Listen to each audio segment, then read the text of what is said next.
तो बच्चे की पेपर देने की बारी आती है, एन मौके पर सिस्टम पेपर लीक कर देता है।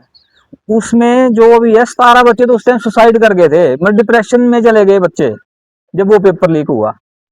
तो मैं जैसे पन्ना भाई कहाँ गए, उनसे बात कर रहा था कि मान लो किसी के घर में इकलौता बच्चा ही है और बाप ने कर्जा लेकर के उसको उस लेवल तक पहुंचा दिया कि चल तू पेपर देख है, मेरा भविष्य सुधर जाएगा। और उस टाइम पे पेपर लीक हो जाता है और उस बच्चे को भी पता है कि मेरा बाप मेरे को कर्जा लेके पढ़ा रहा है, तो वो एंड दिस स्पॉट अगर वो बच्चा मान लो सुसाइड ही कर जाता है, तो उस माँ बाप ने क्या कमाया अपनी जिंदगी में, इकलौता बच्चा। तो ऐसी ऐसी कंडीशन हमारे, कर्जा कर्जा कितना बन गया, बच्चा भी खत्म हो गया सिर्फ एक डिप्रेशन में। और वो ये सिनेरियो हो रहे हैं, दिख भी रहे हैं, हो रहे हैं, सबके साथ हो रहा है। रिश्तेदारी भी फिर टूट रही है, टूट रही है। हाँ, देखो बच्चे से ये हो गया तो फिर क्यों गया। बिल्कुल बिल्कुल बिल्कुल। पर बच्चों में आज के टाइम पे वो सहनशीलता नहीं है ना, जैसे मेरा बचपना था ना, हमने जो बचपना गुजारा वो गुजारा नहीं पहाड़ियों के ऊपर, हमारा बचपना कुछ और था। आज के टाइम के जो पहाड़ियों में बैठ कुछ भी करा हमने, इस पेड़ पे चढ़ जाए दिल करे तो, बिना टीवी के टाइम देखा कब, हाँ सारी अपनी बिल्कुल। आज के बच्चे क्या है कि स्कूल से आया चल ट्यूशन, ट्यूशन से आया चलो होमवर्क को रोटी खा सो जा, सुबह 7 बजे उठ बैठाओ गड्डी में भेजो स्कूल, बस उसकी मतलब 2-2 घंटे का सफर स्कूल में आने 2-2 घंटे का उसका सफर स्कूल में आने जाएगा। तो इसी के ऊपर हम शिक्षा के ऊपर हम थोड़ा कुछ अब आज के टाइम पे बदलाव हो जाते हैं कि यही शिक्षा जो चल रही है ना, इससे हम अपने गांव को स्वावलंबी नहीं बना पाएंगे। ये जो शिक्षा है ना, इससे जो बच्चे तैयार हो रहे हो एज ए, जैसे मैं हूँ या कोई भी है, एज जो सरकारी तंत्र के लिए या प्राइवेट कंपनी के लिए, फार्मा लॉबी के लिए, उसी के लिए ही हम ये तैयार कर रहे हैं। अगर हम ये इसी तरीके ये सिस्टम चलता रहा तो वो चीजें स्ट्रोंग होती जाएंगी। लेकिन जो हमारा गांव है ना, पढ़ाई के नाम पे, नौकरी के नाम पे, रोजगार के नाम पे खाली होते जा रहे हैं दिन प्रतिदिन। अब इस गांव को दोबारा कैसे सुदृढ़ बनाना है, उसके ऊपर हमारी चर्चा है सारी सारी। तो एजुकेशन के ऊपर हमारा कंसेप्ट है, अगर लोग वहां पे हमारी अगर अपनी इजाजत देते हैं कि आओ आप एजुकेशन पे ऊपर कुछ काम करो, तो एजुकेशन के ऊपर बहुत बड़ा हमारा कंसेप्ट है। वो कभी हम बड़ी मीटिंग करेंगे 3 दिन की, तो उसमें हम डिटेल में उसमें बताएंगे। उसका तो ऑनलाइन भी मतलब कोर्स है, अगर कोई बच्चा हो करना चाहता हो तो उसका मैं लिंक भी देके जाऊंगा भी आपको। उसके बाद आते हैं हम लोग स्वास्थ्य के ऊपर। तो स्वास्थ्य की अगर हम बात करें तो ये देखो भाई साहब चले हमारे साथ, ज्यादा दूर कह रहे, कोरोना टाइम पे इनको वैक्सीन लगी थी। आज इनकी ये जो कंडीशन है उस वैक्सीन की वजह से जो भी है बड़ी मुश्किल से मतलब चलने लायक हुए हैं, लेकिन फिर भी मत देखो कि मोर्चे के साथ चल रहे हैं, इतना सफर हम कर रहे हैं। तो ये जो उनकी कंडीशन है उस वैक्सीन की वजह से हुई है। तो बाकी आप तुम देख लो, बड़े बड़े हॉस्पिटल बन रहे हैं, कुछ भी बन रहा है टेस्टों के नाम पे, कितने कुछ के नाम पे, मतलब कई बार तो हॉस्पिटल बंदा मर जाता है, 3-3 दिन डेड बॉडी वेंटिलेटर पर पड़ी रहती है, क्या बिल बनाने के चक्कर में। तो हो क्या रहा है, अंकल जी की सारी जमीन, पूरा पैसा सब खत्म हो गया हेल्थ के चक्कर में। सब मतलब आंखों देखा है, सब किसी के साथ बीती होगी, किसी को हमको दिख रहा है ये हो रहा है, चलो जिसका नहीं हुआ उसको दिख रहा है। तो ये क्या है, जबकि कुदरत और प्रकृति ने मानव शरीर को इस तरीके से बनाया है ना, वो हर बीमारी को हैंडल कर सकता है। हमारे पास जंगल है, इसमें ऐसी जड़ी बूटियां हैं जो कि हमारे बुजुर्गों को पता थी, वो भी जिए हैं, मतलब 100-100 साल उम्र होती है, आज तो उम्र भी 40 साल रह गई बंदे की। वो इन्हीं जड़ी बूटियों को आश्रय, उनको पता होता है कि किस चीज की, अरे पेस्टिसाइड यूरिया निकलते बीज के साथ ही उगा देते हैं, ये दवाई इसमें लगी। हाँ उनको कैसे पता? बिल्कुल, ये सारा माफिया चल रहा है। आज से पहले अगर हम अपनी खेती की बात करें तो हमारे जब हम धान लगाते थे या गेहूं लगाते थे तो हम सबसे पहले बीज उठा करके रखते थे, भैया अगले साल बीजना है। आज के टाइम पे हम बीज के लिए मार्केट पे डिपेंड है। मार्केट आज मना कर देगी, मार्केट आज मना कर देगी भाई मेरे पास बीज नहीं है, हमारे खेत सुने रह जाएंगे। ये मानसिकता बन गई। अब 1200 रुपए की आप 4 किलो की थैली लेके आ रहे हो मक्की की छल्ली के बीज की, जब मक्की बेचने की बारी आई मेरे को लग रहा है 25-30 रुपए से ऊपर रेट जाता होगा। 300 रुपए किलो पड़ाओ। अब सोचो आप 4-12 मतलब किस तरीके से हमारे साथ खेला जा रहा है। तो ये है कि हमारे बुजुर्ग भी तो जीतते थे यार, वो तो नहीं थे इनके ऊपर इतना डिपेंड है। अब इन बातों के ऊपर कौन चर्चा करेगा, कोई सिस्टम में बैठा लोग, चाहे कोई भी किसी भी ओहदे पे बैठा होगा, चाहे कोई मंत्री है, कोई एमएलए, कोई इसके ऊपर चर्चा, क्योंकि उनको फर्क पड़ देगा ये भी नहीं, उनको अपना राज करना है। अगर हम लोग इस टॉपिक पे, इन मुद्दों पे चर्चा नहीं करेंगे, हम तो ये चाहते हैं कम से कम चर्चा तो शुरू हो। हमारा यहाँ आने का पर्पज ये है कि कम से कम अपने गांव में बैठ के देहात में बैठ के चर्चा तो शुरू करो। जब चर्चा शुरू होगी तो कोई ना कोई सोल्यूशन निकलेगा। आज के टाइम पे सबसे बड़ा हथियार चर्चा हम क्यों नहीं कर पा रहे, सबसे बड़ा हथियार दे दिया ये लोग। हर बंदा मतलब बिजी भी नहीं बोल सकते, मस्ती में लगा है, उसको नहीं ले लेना कि मेरे साथ में कौन बैठा है, मैं इसके साथ क्या बात करूं क्या ना करूं।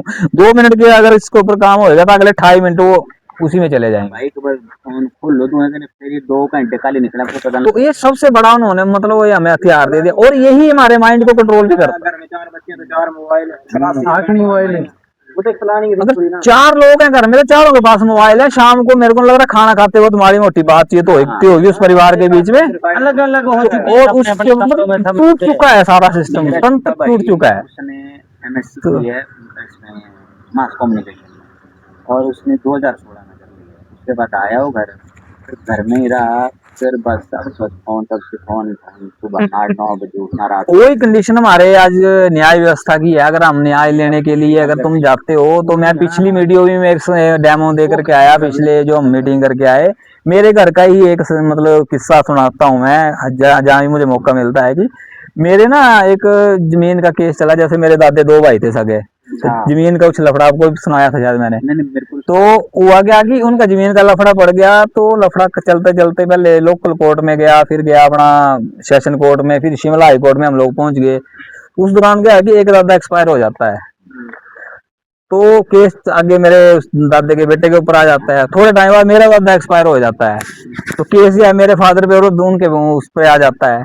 थोड़े दौरान के मेरे पिताजी एक्सपायर हो जाते हैं, तो केस मेरे पे आ जाता है। थोड़ा टाइम होता है, थोड़ा मतलब साल ही हुआ अभी, तो ताया भी एक्सपायर। अब तो केस हमारे 32वीं पीढ़ी पे आ गया, 26 साल हो गए उस केस को चले हुए। वही है कि जमीन वही, ये सब कुछ वही पड़ी है, कुरकुई है, कोई उस पे कोई सुनवाई नहीं है, जज सुन के राजी नहीं है। बस जाओ वहां पे, क्योंकि हम कोर्ट में जो गया होगा उसको पता है, वो 26 साल तो तारीख पे तारीख लेते हो गए। नहीं तो पहले हमारे क्या सिस्टम होता था कि जाल मान लो 2 भाइयों में जमीन को लेकर विवाद हो भी गया तो गांव के सियाने लोग बैठते थे, 4 लोग आपस में बैठ करके मना लेते थे, बड़ा मान जा छोटा मान जा, कुछ न कुछ कंप्रोमाइज करवा करके उनको भाईचारा करवा। अब तो चाहते हैं मामला उलझे, अब ये अरे ये आपस में भाई कट जाए। अरे इससे क्या था, इससे सिस्टम को फायदा है ना। इससे अगर ऐसा होएगा तो पहले तुम थाने जाओगे, थाने तुम जाओगे तो दोनों पार्टियों को देना पड़ेगा। अगर मेरी और इनकी लड़ाई होगी तो थाने वाले मेरे से भी खाएंगे, थाने वाले इससे भी खाएंगे। जब वहां बात नहीं सुलटेगी तो फिर हमें वो चीज कोर्ट में जाएगी, कोर्ट का वकील मेरे से कोई देगा और इसको भी देना है उसने। उसके बाद वो कहाँ तक जाना है उसकी कोई लिमिट नहीं है, अनलिमिटेड है। 26 साल तो मैं दे रहा हूँ अपने घर के। जगह अपनी जगह कहाँ है, हाई कोर्ट कहाँ है, तो क्या हो रहा है मतलब सोचो। राजनीति का आपको पता ही है कि राजनीति में क्या हो रहा है क्या नहीं हो रहा है, कोई किसी का नहीं है। ये है हमारा आपसी ग्राम का जो भाईचारा है ना, अंत में यही काम आएगा, जीते जी भी यही काम आएगा, मरते वक्त भी यही काम आएगा। तो हम इसी भाईचारे को दोबारा एक जगह इकट्ठा करना चाहते हैं कि भाई उठो जागो और इस चीज के ऊपर सोचो। तो ये हमारा मोटा था। और एक बात हम और करते हैं, वो करते हैं हम करेंसी के ऊपर, कि भारत में जो भी करेंसी चल रही है, इस करेंसी के ऊपर कुछ हमें दस्तावेज हमारे हाथ लगे। उन दस्तावेज के आधार पर हमने जो हमारा वित्त मंत्रालय है या आरबीआई है, उनसे हमने कुछ सवाल जवाब पूछे। तो उसके कुछ संतोषजनक जवाब कुछ मिले, कुछ नहीं भी मिले। तो उसके आधार पर हमने एक ट्रायल करना शुरू करे कि आवेदन लगा करके, अब हम आरबीआई से डायरेक्ट तो पूछ नहीं सकते, उससे आरटीआई लगा सकते हैं। लेकिन मेरे को लोन कौन देख रहा, मेरा पास वाला बैंक, तो मैं आरबीआई के पास क्यों जाऊं। मैं इस बैंक के जिसने मेरे को लोन दिया है, मैं एक आवेदन बनाया हमने मोर्चे वाले ने, और चले गए बैंक वाले के पास कि भाई ये ले मेरे कुछ, जब तूने मेरे को लोन दिया था तो तेने मेरे 36 जगह साइन करवाए थे, बिना पढ़े हमने आंखें बंद करके उस टाइम साइन कर दिए थे। अब मेरे को तेरी करेंसी जो तूने मेरे को जो कुछ भी दिया है, करेंसी दी, डिजिट दिए, जो भी दिया, मेरे को भी कुछ सवाल उठे हुए हैं। तो ये पकड़ मेरा आवेदन और मेरे सवालों के जवाब दे। और जब वो आवेदन बैंक के पास जाता है, बैंक की सीटीबीटी गुल हो जाती है। बैंक पर यहाँ की इसका जवाब दें तो दे क्या, क्योंकि बैंक में जो कर्मचारी है उस लेवल की उन्होंने पढ़ाई करी नहीं है। उनको जो करेंसी के बारे में पढ़ाया गया, वो करेंसी के बारे में कुछ और ही पढ़ाया गया है। हमें भी वही पढ़ाया गया है। तो हमें 2-3 सालों से आके खुलना शुरू हुई, तो हमने इन चीजों में इंटरेस्ट लेना शुरू करा। तो हम आवेदन लगाते हैं। तो इसमें मैं एक सलाह दूंगा कि आवेदन अगर आप में से भी कोई लगाने का इच्छुक हो या करना चाहे, तो या तो बंदा उस कंडीशन में है कि भर ही नहीं पा रहा है, मतलब बंदे की ऐसी कंडीशन है कि मतलब बैंक ने, अब जैसे ये भाई साहब बैठे हैं, इनकी कुर्की हुई 8 महीने, पिछले साल कितनी बरसात हुई, 8 महीने ये घर के बाहर बैठे रहे। जब मैं इनके घर गया देखा मैंने तो समझ लो कि एक इतना सा 13 घर के परिवार थे, मेंबर थे, बच्चे इसमें सब फैमिली। तो एक कमरा था इनके पास रहने के लिए जो उन्होंने छोड़ा था। प्लस ये बता रहे भाई साहब की जो अंगने का जो छज्जा होता है ना बाहर का, उस दीवार के नीचे इतनी बड़ी बरसात में वहां पे एक गद्दे लगा करके मतलब उन्होंने वो 8 महीने काटे थे। तो जब इनको ये वंश लगा है तो ये अपने घर परिवार उस जमीन को बचाने के क्या कुछ नहीं करेगा। जब इनके हाथ में वो दस्तावेज लगे, जब इन्होंने वो बैंक में लगाए और बैंक के पास कोई जवाब नहीं है, वो आए, इन्होंने ताले तोड़े, इनके घर लगे थे, इन्होंने आके ताले तोड़े तोड़ दिए, उसके बाद आए बड़ा आगे की स्टोरी आप सुनाओ। नमस्कार साथियों, मेरा नाम हेमचंद कपूर है और साधु, गांव सरियान, तहसील लड़की, डिस्ट्रिक्ट सोलन। तो जब मेरे घर में ताले लगे थे तो मतलब 8 महीने बाहर मैं खुद सोया हूँ। मैं कमरे में जो बैंक ने छोड़ा था